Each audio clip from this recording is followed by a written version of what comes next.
سورہ بقرہ رکوع نمبر 11 آیت نمبر 87 اور 88۔ نحمدہ و نصلی علی رسولہ الکریم، اما بعد فاعوذ باللہ من الشیطان الرجیم، بسم اللہ الرحمن الرحیم۔ وَلَقَدْ آتَيْنَا مُوسَى الْكِتَابَ وَقَفَّيْنَا مِن بَعْدِهِ بِالرُّسُلِ وَآتَيْنَا عِيسَى ابْنَ مَرْيَمَ الْبَيِّنَاتِ وَأَيَّدْنَاهُ بِرُوحِ الْقُدُسِ أَفَكُلَّمَا جَاءَكُمْ رَسُولٌ بِمَا لَا تَهْوَىٰ أَنفُسُكُمُ اسْتَكْبَرْتُمْ فَفَرِيقًا كَذَّبْتُمْ وَفَرِيقًا تَقْتُلُونَ وَقَالُوا قُلُوبُنَا غُلْفٌ بل لعنهم اللہ بکفرہم فقلیلا ما یؤمنون۔ صدق اللہ العظیم۔ ترجمہ: اور بے شک دی ہم نے موسیٰ علیہ السلام کو کتاب اور پے در پے بھیجے اس کے پیچھے رسول، اور دیے ہم نے عیسیٰ مریم کے بیٹے کو معجزے صریح، اور قوت دی اس کو روح پاک سے۔ پھر بھلا کیا جب تمہارے پاس لایا کوئی رسول وہ حکم جو نہ بہایا تمہارے جی کو، تو تم تکبر کرنے لگے، پھر ایک جماعت کو جھٹلایا اور ایک جماعت کو تم نے قتل کر دیا، اور کہتے ہیں ہمارے دلوں پر غلاف ہے، بلکہ لعنت کی ہے اللہ نے ان کے کفر کے سبب، سو بہت کم ایمان لاتے ہیں۔ ناظرین، سورہ بقرہ آیت نمبر 87-88 کا مطالعہ جاری ہے۔ ان آیات میں بنی اسرائیل کے اجداد کا سلوک انبیاء علیہ السلام کے ساتھ کیا رہا ہے اس کو قرآن کریم بیان کرتا ہے۔ کہنے کا مطلب یہ ہے، بیان کرنے کا مطلب یہ ہے کہ یہ سرکشی صرف تم تک محدود نہیں، بلکہ تمہارے آباء و اجداد سے یہ سرکشی چلی آ رہی ہے، یہ اعراض چلا آ رہا ہے۔ انبیاء علیہ السلام کے ساتھ معارضہ اور مقابلہ کا سلوک یہ تمہاری پرانی عادت ہے۔ تو ان چیزوں کو بیان کرنے سے ایک انسان کے اندر قرآن ایک سوچ پیدا کرتا ہے کہ گزشتہ میں جو غلطیاں ہوئی تھی ان غلطیوں کو دہرانا نہیں چاہیے۔ ان غلطیوں کو غلطی سمجھ کر جو بندہ دہراتا ہے اور بار بار کرتا ہے، تو اس کا مطلب یہ ہے کہ اس بندے کی فکری طاقت اور پاور آف تھنکنگ اس کی مفلوج ہو چکی ہے۔ تو اس قوم کے حوالے سے یہ بات یہاں پر کہی جا رہی ہے، وَلَقَدْ آتَيْنَا مُوسَى الْكِتَابَ، اور بے شک دی ہم نے موسیٰ علیہ السلام کو کتاب۔ تو پہلی کتاب جو مکمل اور کامل شریعت کی حیثیت سے بنی اسرائیل کو دی گئی وہ موسیٰ علیہ السلام کی کتاب تورات تھی، اور باقی کتابیں اس کا تتمہ ہے، مثلا زبور ہے یا انجیل ہے۔ وَقَفَّيْنَا مِن بَعْدِهِ بِالرُّسُلِ، اور پے در پے بھیجے اس کے پیچھے رسول۔ تو کسی قوم کے اندر کتاب کا نازل ہونا یہ اللہ کی طرف سے آخری اتمام حجت ہوتی ہے۔ کسی قوم کے اندر پیغمبر کا آنا، کتاب کا نازل ہونا، بس یہ دو باتیں جب حاصل ہو گئی تو اللہ کی طرف سے اب اتمام حجت ہو گئی۔ اب یہ قوم یہ نہیں کہہ سکتی اللہ ہمارے پاس تیری مرضیات کو، تیرے پسند اور ناپسند کو سمجھنے کے لیے کوئی آلہ نہیں تھا، کوئی ذریعہ وسیلہ نہیں تھا۔ اس لیے اس کتاب کے اندر اللہ نے وہ سب کچھ بیان فرما دیا ہے۔ وَقَفَّيْنَا، اور پے در پے بھیجے، قفا تقفیہ، قفیتہ، یہ اس وقت کہا جاتا ہے جب ایک کو دوسرے کے پیچھے لگا دیا جائے، بیچ میں گیپ نہ ہو۔ پے در پے ترجمہ اس کا کرتے ہیں مسلسل یا لگاتار، ایک کے بعد دوسرا۔ اس سے پتہ چلتا ہے کہ نبی سے جب امت دور ہوتی ہے، نبوی تعلیمات سے ڈسکنیکٹ ہوتی ہے امت، تو حالات میں بگاڑ پیدا ہوتا ہے۔ اس لیے اللہ تبارک و تعالی نے تازہ بتازہ انبیاء علیہ الصلاۃ کو بھیجتا رہا بنی اسرائیل میں، اور یہ سلسلہ حضرت عیسیٰ علیہ الصلاۃ تک جاری رہا، اور عیسیٰ علیہ الصلاۃ بنی اسرائیل کے آخری پیغمبر ہیں، جس کو نئی شریعت انجیل سے نوازا گیا، اور محمد الرسول اللہ صلی اللہ علیہ وسلم مطلقاً خاتم الانبیاء ہیں، نبوت کے سلسلے کو پایۂ تکمیل تک پہنچانے والے ہیں۔ ان کے بعد کوئی پیغمبر نہیں آئے گا، اور نہ کوئی شریعت نازل ہوگی، نہ کوئی کتاب نازل ہوگی، اور محمد الرسول اللہ صلی اللہ علیہ وسلم خاتم النبیین، ان پر جو کتاب نازل ہوئی قرآن، وہ خاتم الکتب، ان کی شریعت آخری شریعت، ان کی امت آخری امت۔ اب اس امت میں وقت کے گزرنے کے ساتھ ساتھ پیغمبر سے دوری کی وجہ سے، گیپ ہونے کی وجہ سے جو خلل پیدا ہوتا ہے، فساد اور بگاڑ پیدا ہوتا ہے، اس کو مجددین کے ذریعے دور کیا جاتا ہے۔ ہر 100 سال کے اینڈ پر آخر میں اللہ تبارک و تعالی ایک مجدد پیدا فرماتے ہیں، جو اس امت کے لیے ان کے دین کو پھر تازہ کرتے ہیں۔ لوگوں کی غلط سوچ، غلط افکار کی وجہ سے جو دبیز پردے اور دین کے حقائق پر پڑے ہوئے ہوتے ہیں، ان پردوں کو وہ مجدد ہٹاتا ہے، اور ہٹا کر اصل دین مسلمانوں کے سامنے رکھتا ہے، اور یہ سب کچھ کرتا ہے محمد الرسول اللہ کی شریعت کی روشنی میں۔ تو یہاں پر چونکہ بنی اسرائیل میں نبوت کا سلسلہ بند نہیں ہوا تھا، اللہ نے فرمایا وَقَفَّيْنَا مِن بَعْدِهِ بِالرُّسُلِ، اور مسلسل بھیجے ہم نے اس کے پیچھے رسول۔ موسیٰ علیہ السلام کے بعد رسولوں کا سلسلہ جاری رکھا۔ وَآتَيْنَا عِيسَى ابْنَ مَرْيَمَ الْبَيِّنَاتِ، اور دیے ہم نے عیسیٰ مریم کے بیٹے کو بینات، واضح، ظاہر، صریح نشانیاں۔ تو آتینا، ہم نے دی۔ تو یہاں پر یہ باتیں قابل غور ہیں۔ عیسیٰ علیہ السلام کو جو معجزات ملی تھی وہ اللہ کی طرف سے ملی تھی، جو نشانیاں دی گئی تھی وہ اللہ کی طرف سے دی گئی تھی، اور عیسائیت پر بھی رد ہے۔ عیسائی کہتے ہیں کہ عیسیٰ علیہ السلام مردوں کو زندہ کرتے تھے، اور گارے سے، کیچڑ سے پرندے کی شکل بنا کر اس میں پھونک مارتے تو وہ اور پرندہ بن کر اڑ جاتا۔ تو یہ اس بات کی دلیل ہے کہ خدائی صفات عیسیٰ علیہ السلام کے اندر ہیں، تو یہ خدا کا بیٹا ہی کر سکتا ہے۔ لہٰذا ان باتوں کی تردید کی قرآن نے، وَآتَيْنَا، ہم نے دی عیسیٰ علیہ السلام کو۔ اور آگے سورہ آل عمران میں جا کر جہاں حضرت عیسیٰ علیہ السلام کے معجزات کا بیان ہے، تو وہاں پر اس بات کی وضاحت موجود ہے، بِإِذْنِ اللَّهِ، اللہ کے حکم سے میں پرندے کی شکل بناتا ہوں اور اس میں پھونکتا ہوں، فَيَكُونُ طَيْرًا بِإِذْنِ اللَّهِ، وہ پرندہ بن جاتا ہے، جاندار ہو کر اڑتا ہے اللہ کے حکم سے۔ تو بِإِذْنِ اللَّهِ کی قید وہاں بار بار لگائی گئی ہے، اس ذہن کو ختم کرنے کے لیے کوئی عیسیٰ علیہ السلام کو خدا کا بندہ ہونے کے بجائے خدا نہ سمجھ بیٹھے۔ اور دوسری بات یہاں پر یہ کی گئی ہے، عیسیٰ ابن مریم، عیسیٰ مریم کا بیٹا ہے، ابن پیدا ہوا ہے مریم سے۔ اور عیسیٰ، یسوع، انجیل میں عیسیٰ علیہ السلام کے لیے یسوع لفظ استعمال ہوتا ہے۔ یسوع کے معنی ہے سردار، سردار، سید۔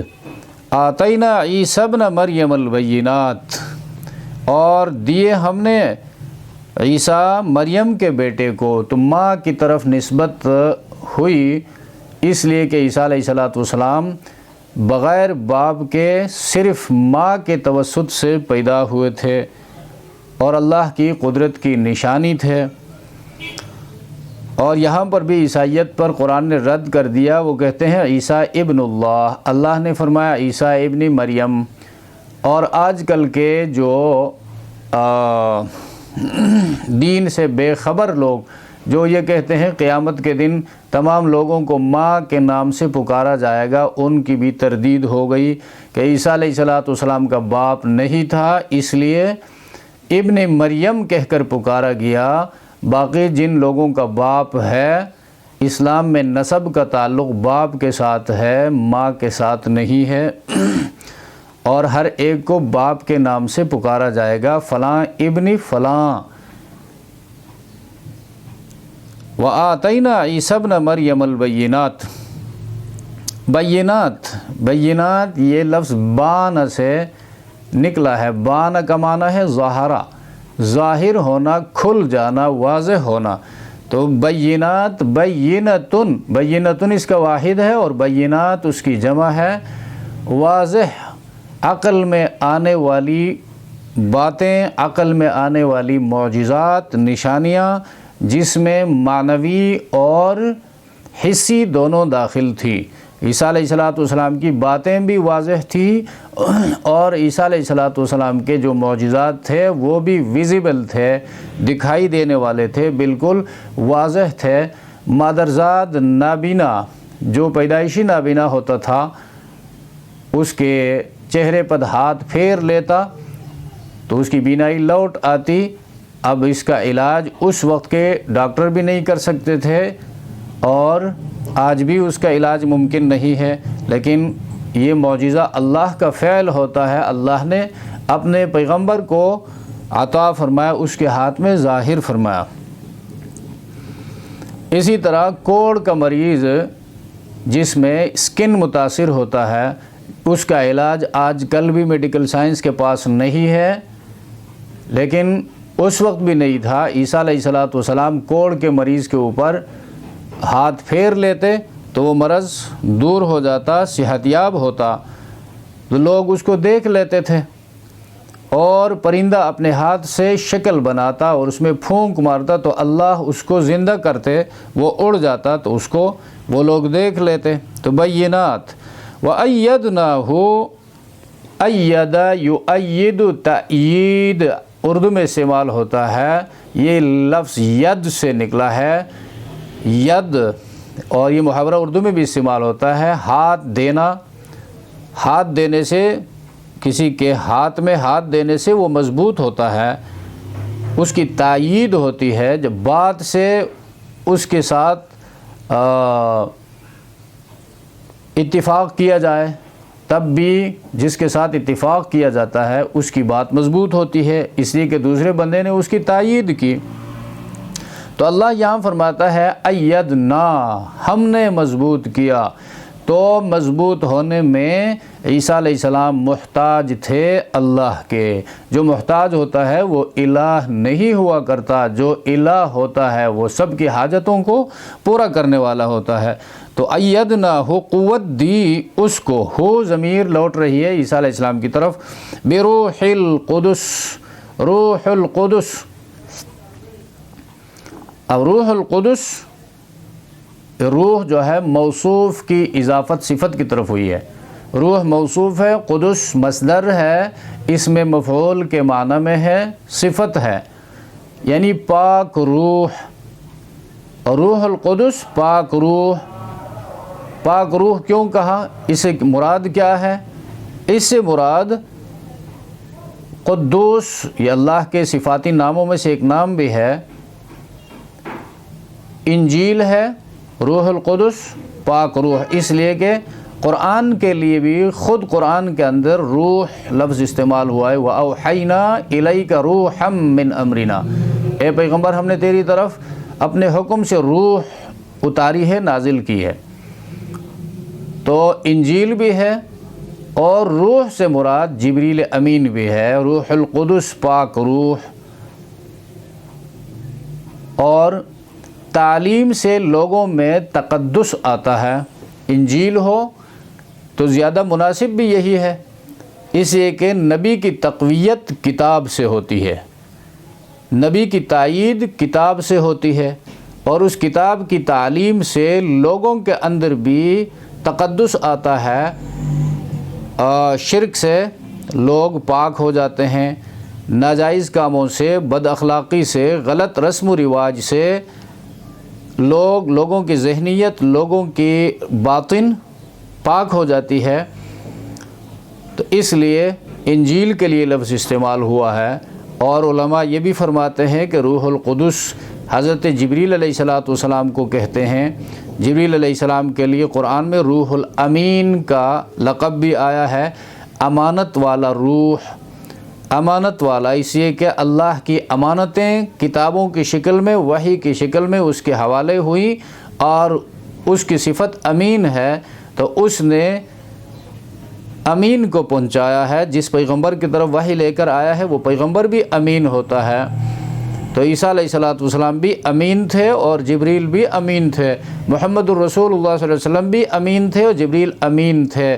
وہ امانت تھی وحی الہی، اس وحی الہی کو ان پیغمبروں تک جبریل امین نے پہنچایا۔ تو روح القدس کا اس کے ساتھ ایک زبردست تعلق تھا پیدائش سے لے کر۔ حضرت جبریل علیہ السلام ایک خوبصورت انسانی شکل میں حضرت مریم کے پاس آئے، فتمثل لها بشرا سویا، ٹھیک ٹھاک انسان کے شکل میں آئے، اور حضرت مریم کے گریبان میں پھونک مارا، جس کی وجہ سے حمل ٹھہر گیا، اور حضرت عیسیٰ علیہ السلام نفخ جبریلی سے پیدا ہوئے۔ تو پہلا تعلق تو ان کا یہ ہے۔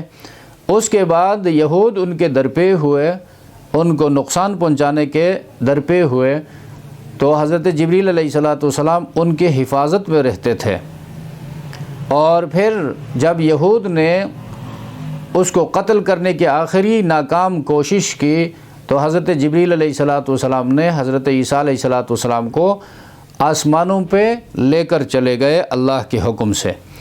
تو یہاں پر وَأَيَّدْنَاهُ بِرُوحِ الْقُدُسِ، قوت دی، مضبوط کیا اس کو روح پاک سے۔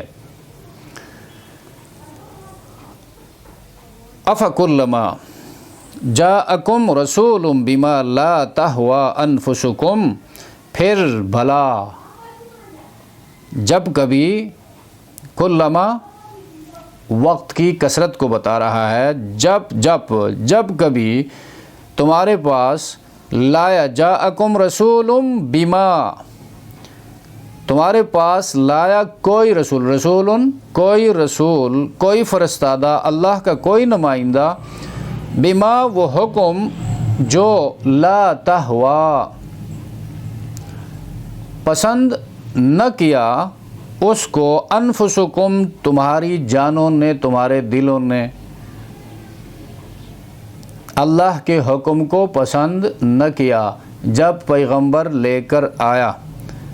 استکبرتم، تو تم تکبر کرنے لگے، اپنے آپ کو بڑا جاننے لگے۔ تکبر کا مادہ کبرن سے نکلا ہے، کبر، غرور، تکبر، اپنے آپ کو بڑا سمجھنا، بڑا جاننا، دوسروں کو حقارت کی نگاہ سے دیکھنا، دوسروں کو اپنے سے کم تر سمجھنا، یہ نہایت خطرناک روحانی بیماری ہے۔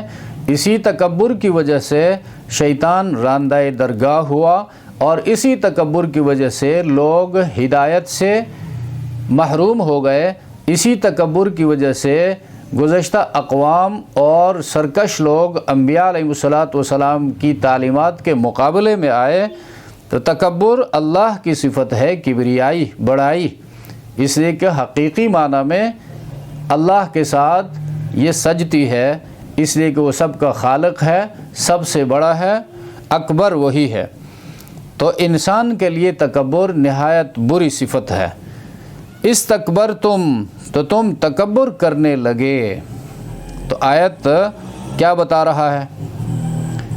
آیت کا مطلب یہ ہے کہ پیغمبر جو حکم تمہیں دے دے جس زمانے کا پیغمبر جو حکم لے کر آئے اس حکم کے آگے سر تسلیم خم کرنا چاہیے، اس کے آگے اپنی عقلی گھوڑے دوڑانے کی کوشش نہیں کرنی چاہیے۔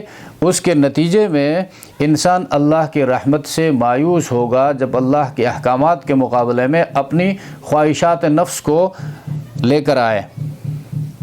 تو آج کل دعوت قرآن کا بھی یہی ہے کہ پیغمبر محمد الرسول اللہ امام الانبیاء خاتم النبیین نے اللہ کا پیغام قرآن کی شکل میں، سنت نبوی کی شکل میں تمہارے سامنے پیش کیا ہے، اور جو مکمل دین ہے اور اس دین میں مکمل داخل ہونے کی دعوت ہے، اور دین کو مکمل مانے بغیر کوئی مومن نہیں کہلا سکتا، کوئی کامیاب نہیں ہو سکتا۔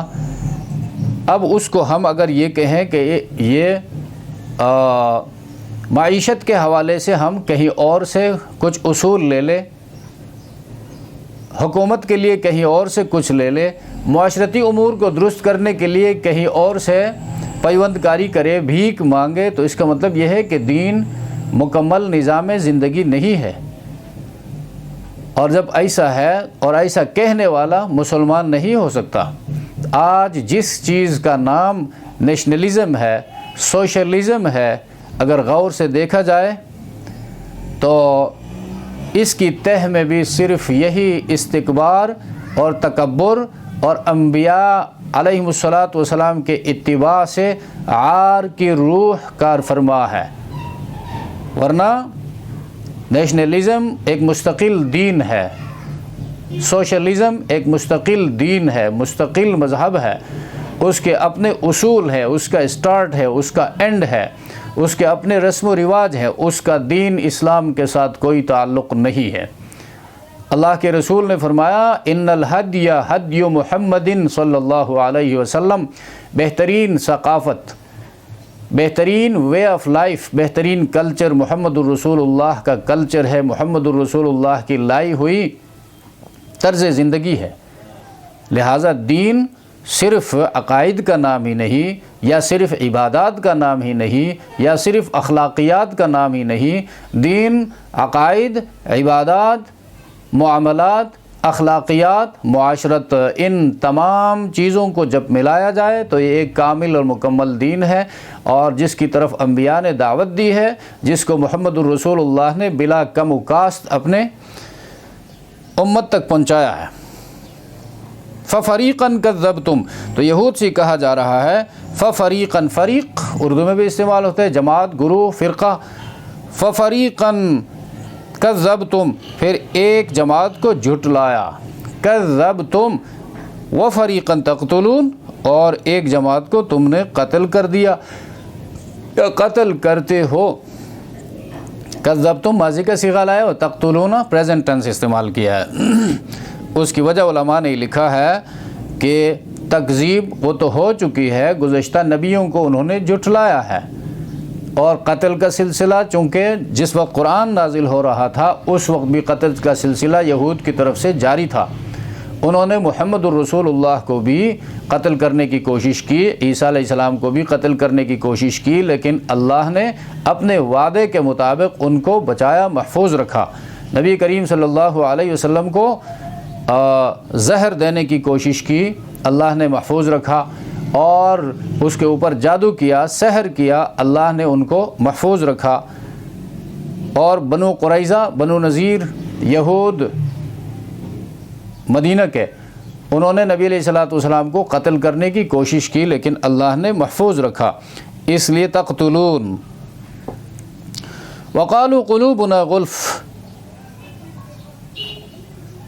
اور کہتے ہیں یہود قلوبنا غلف، ہمارے دل، قلوب قلب کی جمع ہے، قلب دل کو کہتے ہیں، قوت متفکرہ، انسانی بدن کے اندر قوت متفکرہ، پاور آف تھنکنگ۔ غلف دلوں پر غلاف ہے، غلف غلاف۔ اب یہ غلاف کیا چیز ہے؟ یہ معنوی غلاف کی بات ہو رہی ہے، جس کو عقل سے سمجھا جا سکتا ہے لیکن آنکھوں سے نہیں دیکھا جا سکتا۔ اور رجل اغلف، اغلف اس بندے کو کہتے ہیں، اس مرد کو کہتے ہیں جس کا ختنہ نہ ہوا ہو، یا سیف اغلف وہ تلوار جو نیام میں بند ہو۔ تو یہ کہتے تھے ہمارے دل محفوظ ہیں، ان دلوں میں باہر کی کوئی چیز نہیں جا سکتی۔ مقصد یہ تھا کہ ہم اہل کتاب ہیں اور ہمارے دل علم سے بھرے ہیں، علم کے برتن ہیں، اور باہر کے کسی چیز کی، کسی علم کی ہمیں ضرورت نہیں ہے، یعنی محمد کے علوم کی ہمیں ضرورت نہیں ہے، ہمارے دل علم کے برتن ہیں۔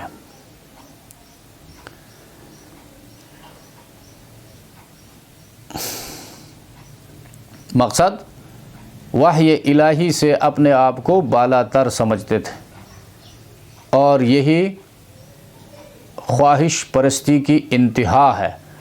جب علم بیان ہو جائے، چاہے بیان کرنے والا کوئی ہو، اور مقابلے میں کوئی کہے کہ بھئی وہ کیا جانتا ہے، ہم نے ایسا ایسا پڑھا ہوا ہے، ہمارے پاس یہ ڈگریاں ہیں، تو اس کا مطلب یہ ہے کہ یہ بندہ روحانی بیماری میں مبتلا ہے۔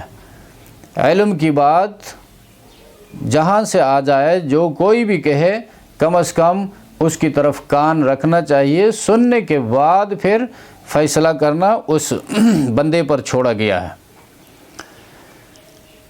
وقالوا قلوبنا غلف، وہ کہتے ہیں ہمارے دلوں پر غلاف ہے۔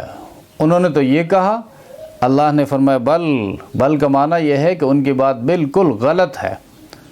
لعنہم اللہ، لعنت کی ہے اللہ نے ان پر، بکفرہم، ان کے کفر کے سبب، ان کے انکار کے سبب۔ تو یہ لعنت جو ہے اسلام کے لغت کا یہ سخت ترین لفظ ہے۔ یہ لفظ اس کا مستحق سب سے پہلے شیطان رہا ہے، اور مومن پر لعنت بھیجنا درست نہیں ہے۔ لعنت کا معنی ہے دنیا میں اللہ کی رحمت سے دوری، اور جو اللہ کی رحمت سے دور ہوتا ہے وہ اللہ کے عذاب کا مستحق ہوتا ہے۔ تو یہاں پر جو کہا گیا ہے، یہ لوگ جو کہتے ہیں کہ ہمارے دل پردے میں ہیں، ہمارے دلوں پر غلاف چڑھا ہوا ہے، کوئی چیز اندر نہیں جا سکتی، تو بل لعنہم اللہ، اس کی تردید کی اللہ نے۔ یہ ان کی گزشتہ آیتوں میں ان کی قساوت قلبی، ان کے دل سخت ہو گئے ہیں، وہ ٹس سے مس نہیں ہوتے ہیں حق کی بات سن کر، وحی کی تعلیم سن کر۔ اب یہاں پر فرمایا اللہ نے ان پر لعنت کر دی ہے، اور لعنت کا اثر یہ ہوتا ہے کہ وہ رحمت سے محروم کر دیا جاتا ہے، اور رحمت، اللہ کی کتاب رحمت ہے، شریعت اسلامی رحمت ہے، دین کی بات رحمت ہے، جنت کا ذکر رحمت ہے۔ اب یہ باتیں کسی کے سامنے کہی جائے اور وہ روگردانی کرے، ان کو سننے کے لیے تیار نہ ہو، تو اس کا مطلب یہ ہے کہ اس کا دل سختی میں مبتلا ہے۔